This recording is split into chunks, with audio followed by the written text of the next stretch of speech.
UBC, make some noise for Chris Winterfield with YBOTHR. Well, didn't get the driver's side away, but got a whole lot of fluid out the engine. And hey, Steve Edsel, I'm going to say, and then for that fact, Aaron Mackley.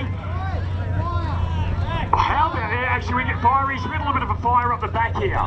So fireys, we had a fire at the back. There we go, just up under there. Hey, how about the conviction, the dedication, the confidence of Chris when he tipped that in there? That was a tip-in that was worthy of taking home an award.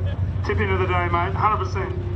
Yeah, we were just talking about how big his gear was to be able to have the confidence to do that, and yeah, definitely tip-in of the day. Not bad. How you loving this new format, the naturally aspirated?